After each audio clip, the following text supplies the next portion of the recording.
Avoiding Common Mistakes, a guide for architects.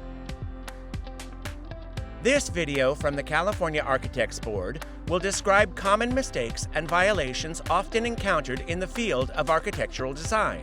Whether you're a consumer embarking on a new project or an architect refining your professional practices, these tips will serve as a guide for a smoother and more productive journey.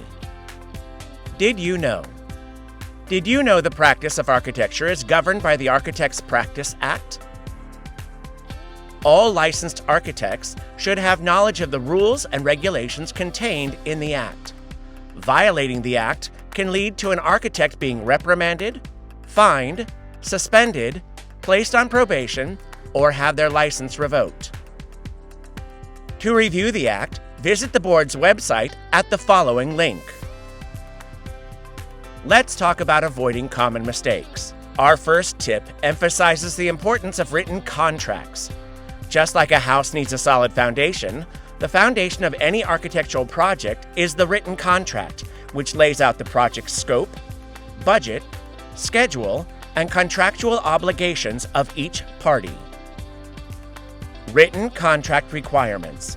The Act states an architect and their client must execute a written contract prior to beginning services. The written contract requirements are 1. A description of the project for which the client is seeking services.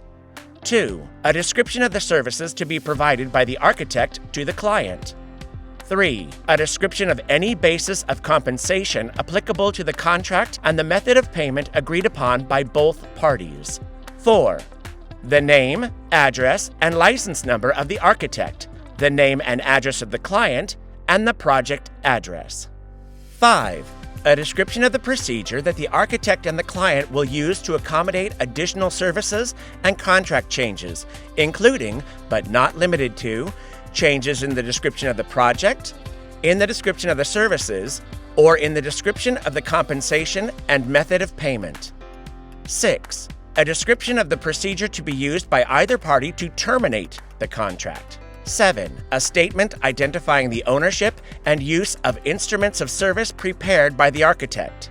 8. A statement in at least 12-point type that reads, "Architects are licensed and regulated by the California Architects Board, located at 2420 Del Paso Road, Suite 105, Sacramento, California, 95834.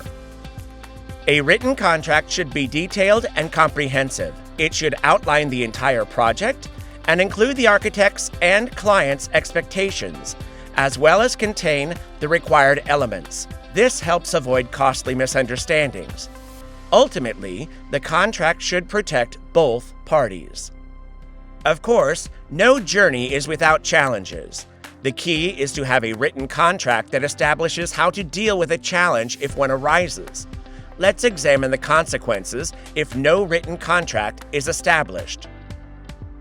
Case study number 1. Written contract. Our first case study involves an architect hired by relatives. The architect claimed a written contract was not necessary because they were family. As the project progressed, disputes arose regarding project scope, timelines, and fees. The absence of a clear contract left both parties in a vulnerable position. The clients were left with a fully graded pad of land that they could not afford to build on. The architect was issued a citation which included a $5,000 fine for his failure to execute a written contract. Case study number 2. Written contract, willful misconduct. Let's look at our second case study. A client hired an architect for their home that was damaged in an earthquake. The architect did not execute a written contract with the consumer, failed to detect and report the condition of a damaged masonry fireplace, and filed a mechanic's lien against the consumer. The architect's actions constituted willful misconduct, aggravated by failure to execute a written contract. The board disciplined the architect and revoked his license. In both cases, the lack of an executed written contract meant that when issues arose on the project, neither party were protected by a properly executed written contract laying out the terms they had agreed to. The lesson here is to always have a written contract executed. It not only protects architects, but also provides clients with a clear understanding of the agreement terms and how to resolve conflicts. Case study number 3. Willful misconduct, recklessness. Let's look at another case study that contains many violations. An architect delayed a project for months and failed to complete contracted plans. In preparation for construction, the architect recommended demolishing the client's existing home. Following demolition, the clients were unable to get a construction permit due to the architect not completing the construction documents. The client had to rent a different home for 3 years until construction was complete. They also had to hire another designer to complete the project. The first architect refused to release his drawings unless paid an additional $35,000. He later increased the amount to $65,000. The architect's actions constituted the following: incompetence, willful misconduct, and recklessness. This caused the clients great financial harm. The board later disciplined the architect and revoked his license. Case study number 4. Incompetence. Now let's explore a case of incompetence. An architect, driven by an alleged desire to cut costs, intentionally specified bolt dimensions that were below building code minimum requirements, possibly compromising structural integrity. This not only could have jeopardized the safety of the occupants, but also resulted in consequences for the architect, who was issued a citation which included a $2,250 fine for his actions. Case study number 5. Negligence. In extreme cases, an architect's actions or failure to act can result in issues that put public safety at risk. Let's look at an action involving negligence. An architect was hired to serve as the architect in charge of the building of a new elementary school. Due to the architect's failure to perform the duties required of an architect in responsible control of such a project, the performance of the inspector, consultants, and contractors were allowed to fall below acceptable standards.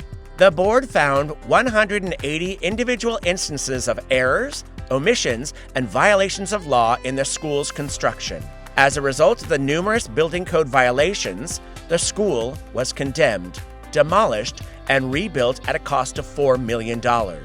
The architect's actions constituted extreme negligence and caused the clients great financial harm. This led to the architect being disciplined by the board and resulted in the revocation of his architect's license. Continuing education.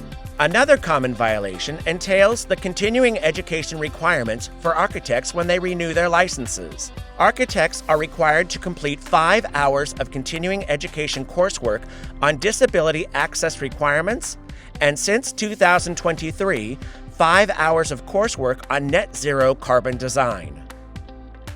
Some architects either fail to complete the coursework in the 2 years prior to renewal, fail to keep records of coursework completion, or wait until after they submit their renewal application to complete the coursework, which are all violations of the Act. The board audits 3% of license renewals each year, and the architects that fail their audit can be issued an administrative citation and fine. Conclusion. As we have seen, having a written contract and following it is the key to a successful project, and failure to follow the Act can result in severe professional, legal, and financial consequences. Thank you for joining us today as we discussed common violation case studies, highlighting the importance of following the Act. We hope these tips help you better protect yourself the next time you engage in an architectural design project. Questions or complaints. The board has the power, duty, and authority to investigate alleged violations of the provisions of the Act. The board also has specific authority to receive and investigate complaints against its licensees and to discipline violators. Do not hesitate to call or write the board with any questions or concerns.